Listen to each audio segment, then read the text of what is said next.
Hello everyone, तो स्वागत है आप सभी का इंग्लिश क्लास में। मैं हूं भूमिका चौहान और सीबीएसई क्लास 12 टर्म 2 के जो बच्चे हैं उनको मैं आज कुछ जरूरी जानकारी देना चाहती हूं। ठीक है कि आखिरकार आपको अपना जो पेपर है एग्जाम में उसको प्रेजेंट कैसे करना है जिससे आप और ज्यादा अच्छे मार्क्स जो हैं वो ला सकें। ठीक है, और दूसरी चीज क्या है, किन किन चीजों का हमें एक्चुअल में पेपर करते समय ध्यान रखना है, कहां कहां पर हम मिस्टेक्स करते हैं, वो मिस्टेक्स हमें अवॉइड करनी है। पहली चीज जो मैं आपको यहां पर बताना चाहूंगी, बच्चों के दिमाग में सबसे पहला क्वेश्चन यही आता है कि मैम कौन सा वाला सेक्शन जो है वो सबसे पहले करें। ठीक है, क्योंकि सभी को पता है कि इंग्लिश का पेपर ना बहुत ज्यादा लंबा आता है। ठीक है, और अक्सर बच्चों का पेपर जो है वो छूट जाता है, तो कौन सा सेक्शन पहले करें। मैं पर्सनली सजेस्ट करती हूं, आप लोगों को बहुत जगह बहुत सारे टीचर्स ये सजेस्ट करेंगे कि आप सेक्शन 1, सेक्शन 2 एंड सेक्शन 3 एक ऑर्डर में कीजिए। कोई प्रॉब्लम नहीं है, आप सेक्शन 1, सेक्शन 2, सेक्शन 3 जो भी आपके हैं एबीसी, आप उन्हें कर सकते हैं बिल्कुल सही ऑर्डर में, कोई प्रॉब्लम नहीं होगी। लेकिन मैं क्या किया करती थी मैं वो बताना चाहूंगी। मैं सबसे पहले सेक्शन नंबर सी, मतलब हमारा जो लिटरेचर वाला पोर्शन है, मैं वो सबसे पहले अटेम्प्ट करती थी और मेरा पेपर कभी भी नहीं छूटा एग्जाम में। ये मेरे पर्सनल एक्सपीरियंस से बता रही हूं। क्यों? सबसे पहली बात, हम जब लिखने के लिए वहां बैठे होते हैं, बिल्कुल हम फ्रेश माइंड से वहां पर जाते हैं, और आप सभी को पता है लिटरेचर वाला पोर्शन कितना ज्यादा इंपॉर्टेंट है और सबसे ज्यादा मार्क्स का भी है। हमें वो पोर्शन अच्छे से आता भी है क्योंकि हम उसके बारे में ऑलरेडी पहले से पढ़ के गए होते हैं।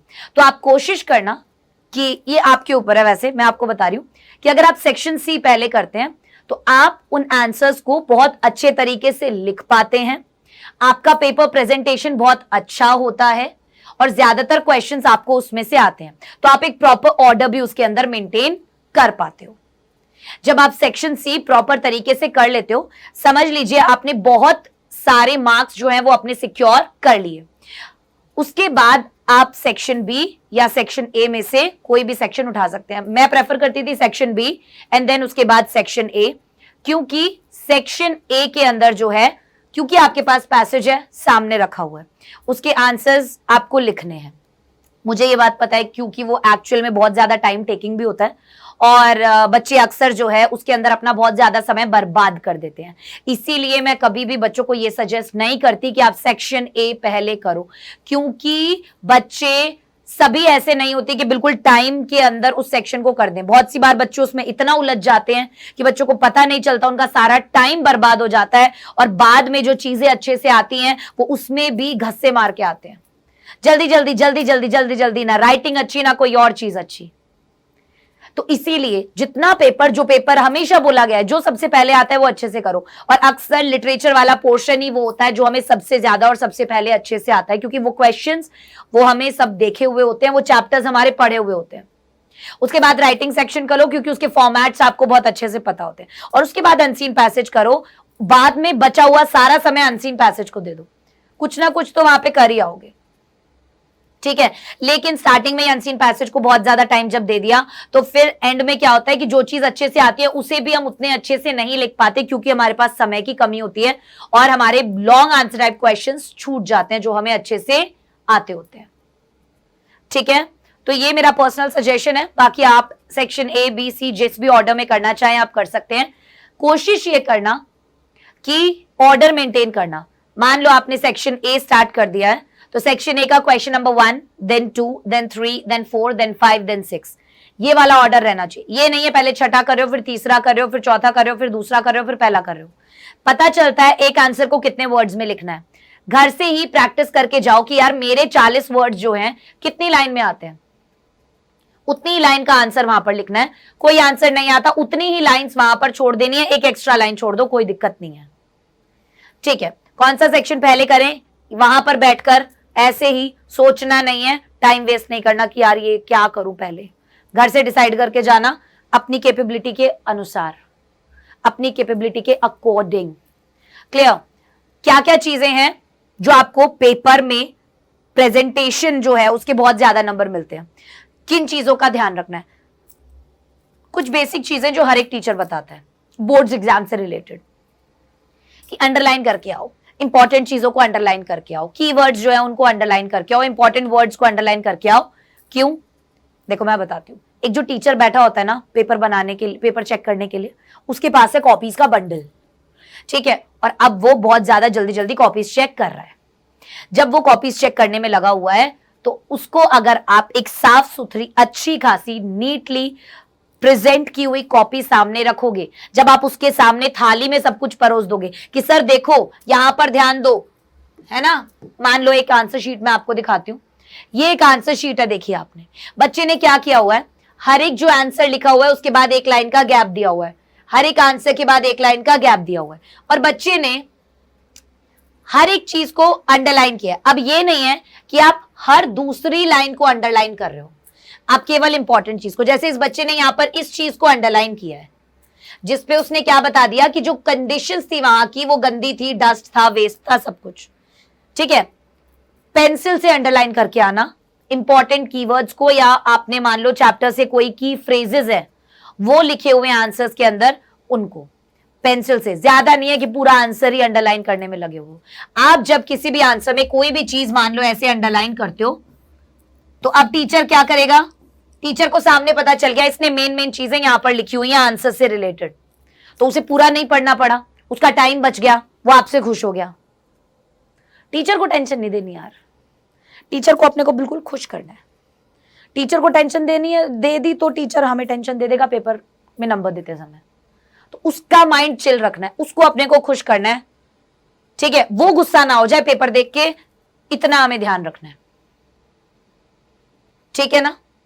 चलो ये चीज मैंने आपको बता दी यहां पे कि कैसे आपको अंडरलाइन करना है। उसके बाद अगर कोई भी चीज आपकी गलत हो जाती है तो बच्चे क्या करते हैं, ऐसे काटते हैं, यार मान लो यहां पर ये इसने स्पेलिंग इसकी गलत लिख दी, बच्चे क्या करेंगे, ऐसे काटेंगे।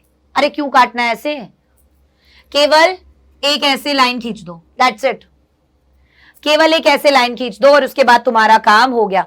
अब देखो आपने, ये एक बच्चे की कॉपी है, उसने यहां पर गलती करी, इट एक्चुअली यहां पर कुछ गलती करी, उसने केवल एक इस तरीके से लाइन खींच रखी है, दैट्स इट। हमें पता भी नहीं चल रहा पेपर में कि उसने लाइन खींच रखी है, हमें एक्चुअल में पेपर में पता भी नहीं चल रहा उसने लाइन खींच रखी है, तो उसका पेपर उस चीज की वजह से गंदा नहीं दिख रहा है। तो ये भी आपको ध्यान में रखना है। अवॉइड स्क्रिबलिंग, स्क्रिबलिंग मतलब यही साफ सुथरा रखना है काम, इस तरीके से नहीं केवल एक लाइन खींच दो अगर कोई गलती हो गई है तो। एक आंसर से दूसरे आंसर के बीच में गैप देना है, जैसे इसने दिया हुआ है, एक आंसर से दूसरे आंसर के बीच में गैप देना है, ठीक है। अब गैप के साथ आप एक काम और कर सकते हो, आप अंडरलाइन कर सकते हो।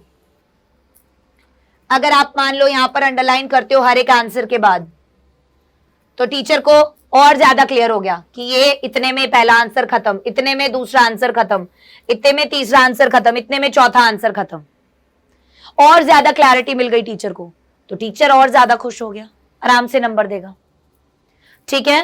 तो दोनों आंसर्स के बीच में गैप, हो सके तो लाइन भी, हो सके नहीं लाइन खींचनी है, ठीक है, हो सके वाला काम मत करना।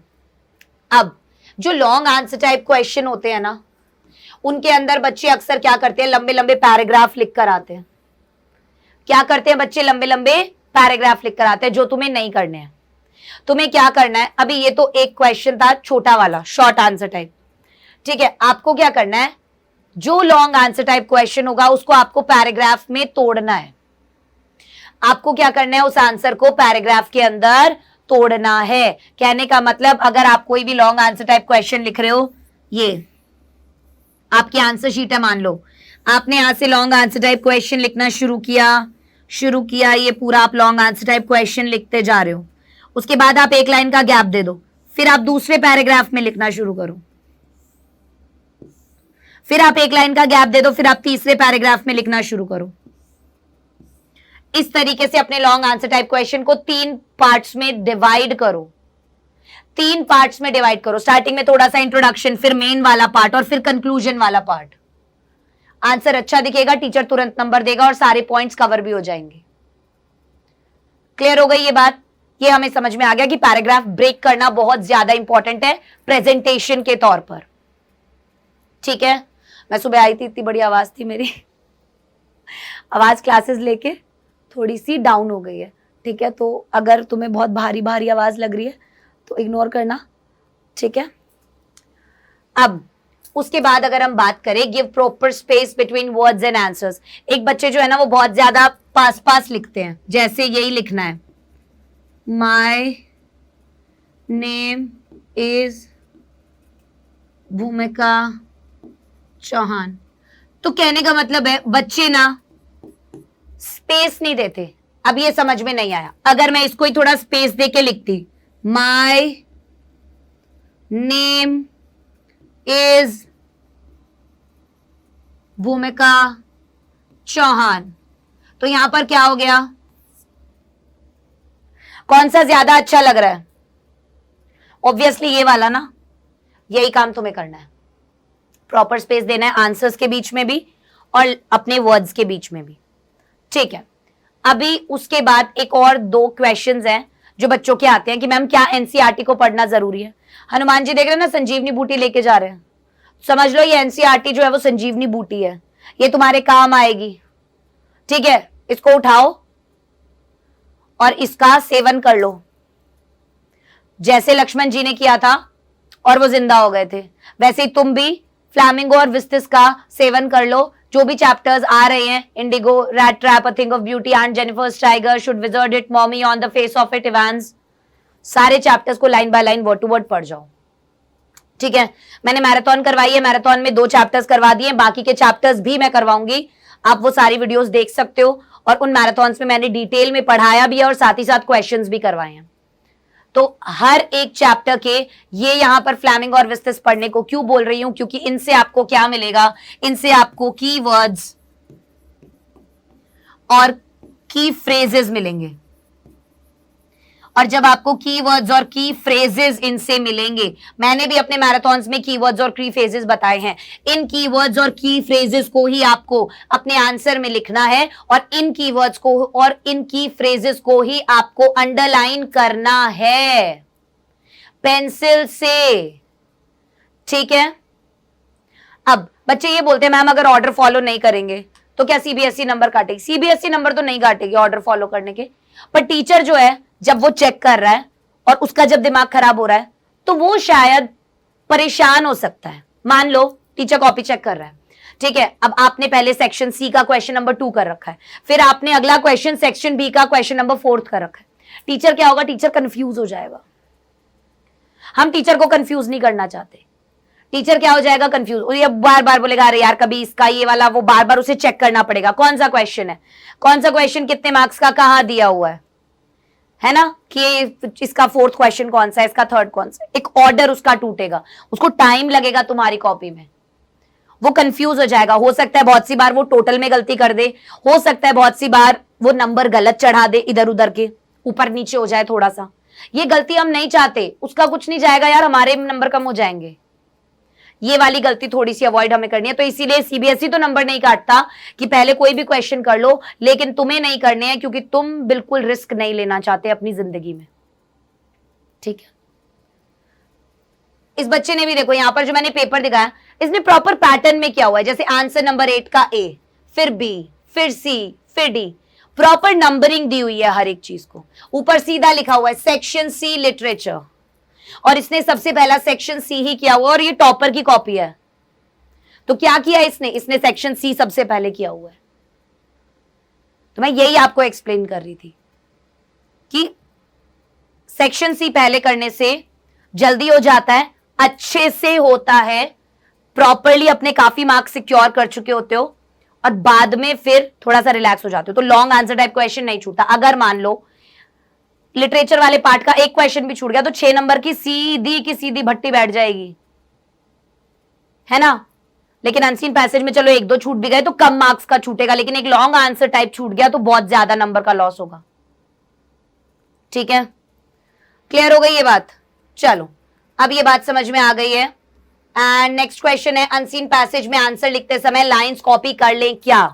बहुत से बच्चे प्रैक्टिस नहीं करके जाते अनसीन पैसेज की, और वो क्या करते हैं, आंसर्स लिखते समय ऊपर जो पैसेज में लाइंस दी हुई है उन्हीं लाइंस को कॉपी कर देते हैं। सीबीएसई इस चीज के नंबर तुम्हें देगा ही नहीं, और ना ही टीचर देगा। टीचर बोलेगा कितना आलसी बच्चा है, ऊपर से उठा के लाइंस नीचे चेप दी।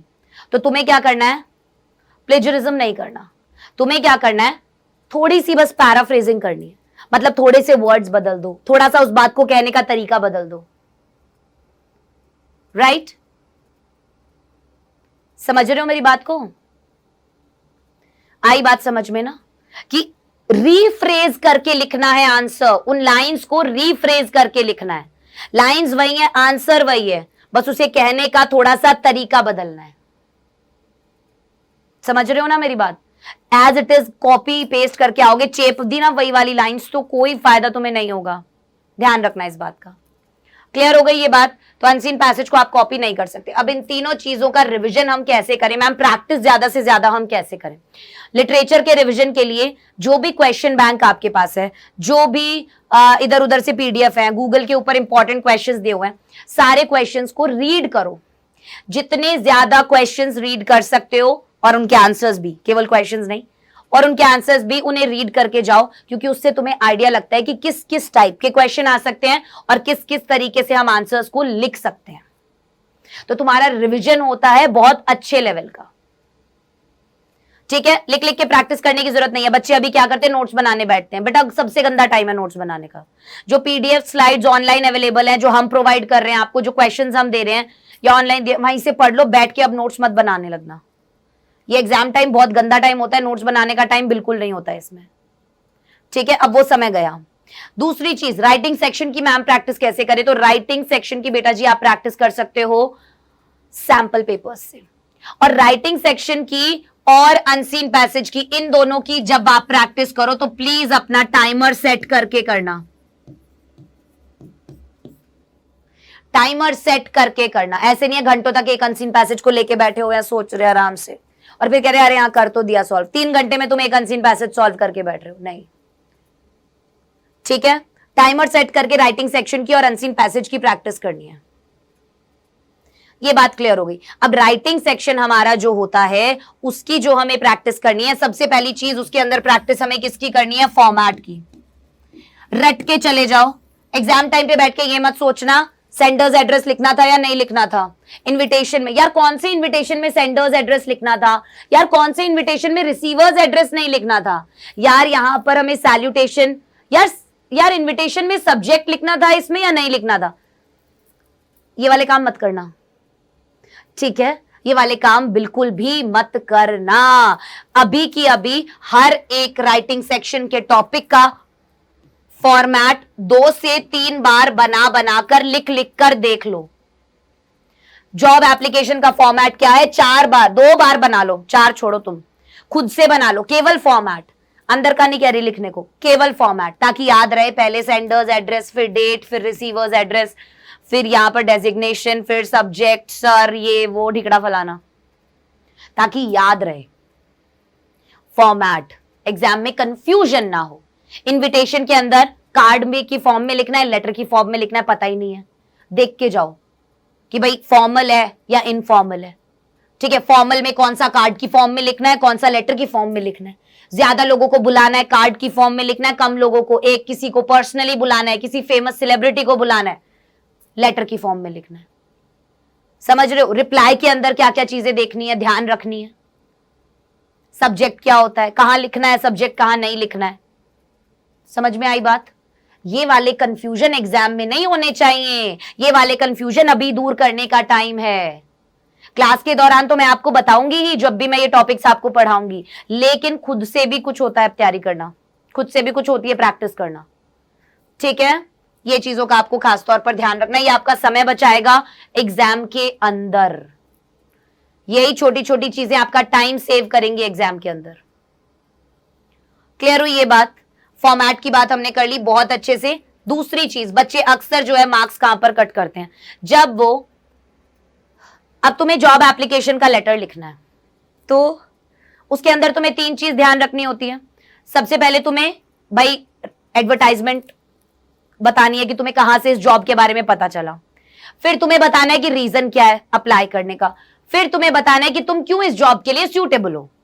और फिर तुम्हें बताना है कि भाई मैं अपना एक बायोडेटा इसके साथ लगा रहा हूं और आप ऐसे ऐसे उसको देख लेना। होती है ये चीजें या नहीं होती? अगर आपने ये चारों पॉइंट्स उसके अंदर कवर किए हैं तो तुम्हें नंबर मिलेंगे, और अगर तुमने ये चारों पॉइंट्स कवर नहीं किए तो तुम्हारा नंबर कटेगा। ये तो होता है कंटेंट वाला पार्ट। उसके बाद बारी आती है फॉर्मेट की। फॉर्मेट में वो देखते हैं कि क्या आपने प्रॉपर फॉर्मेट फॉलो किया है या नहीं किया। अब जॉब लेटर के अंदर आप जो बायोडेटा लिख रहे हैं वो भी बहुत इंपॉर्टेंट है, क्योंकि उसके अंदर आप ये सोचते हो भाई क्या क्या चीजें लिख के आऊं, कितनी चीजें काफी हैं, 1 2 3 4 5।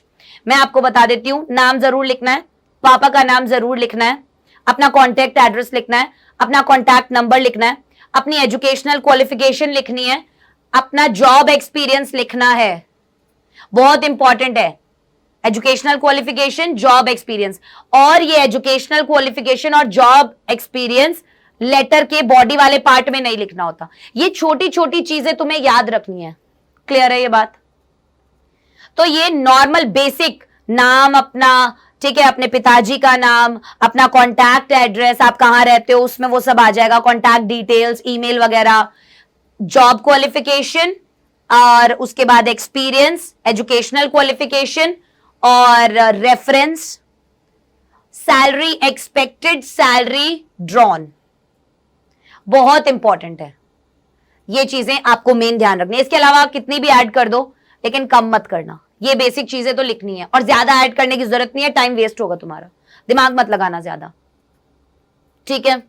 तो ये छोटी छोटी चीजें, इनका ध्यान एग्जाम में रखना है, और ये चीजें पहले से ही पक्की करके जानी है, ताकि एग्जाम में बैठ के ये सोचने पे टाइम वेस्ट ना हो। बच्चे का टाइम यही वेस्ट होता है इंग्लिश के पेपर में, ठीक है। और अनसीन पैसेज की प्रैक्टिस करनी है सैंपल पेपर्स से। सिंपल सी बात है, दिन के 2 सैंपल पेपर, 2 सैंपल पेपर में 4 अनसीन पैसेज, 4 अनसीन पैसेज दिन के। 5 दिन की छुट्टी है, सोचो कितने हो गए, 5 4 20, 20 अनसीन पैसेज तुम्हारे सॉल्व हो गए। बहुत है, मजे आ जाएंगे। बस टाइमर सेट करके करना कि यार इतने मिनट में खत्म करना है मुझे। क्लियर हो गई ये बात? चलिए, तो ये था बेटा जी हमारा आज का सेशन। आपके और जो भी डाउट्स हो, आपको और जो भी पूछना हो, आप प्लीज कमेंट करके इस वीडियो के नीचे हमसे पूछ सकते हैं, कोई प्रॉब्लम नहीं है। मैं आपके सारे क्वेश्चंस, आपकी सारी क्वेरीज जो हैं उनका आंसर दूंगी, सभी चीजें बताऊंगी। बाकी मेरी मैराथन्स चल रही है, वहां पर भी आप क्या कर सकते हो, ये वाले जो भी आपके क्वेश्चंस हो या दिमाग में कोई भी सवाल आ रहा हो ऊटपटांग, सारे पूछ लेना, कोई दिक्कत नहीं है। बाय गाइस, टेक केयर, अपना ध्यान रखें और इसी तरीके से हमारे साथ जुड़े रहें। एंड अगर वीडियो पसंद आया तो लाइक करो, शेयर करो और चैनल को सब्सक्राइब करो।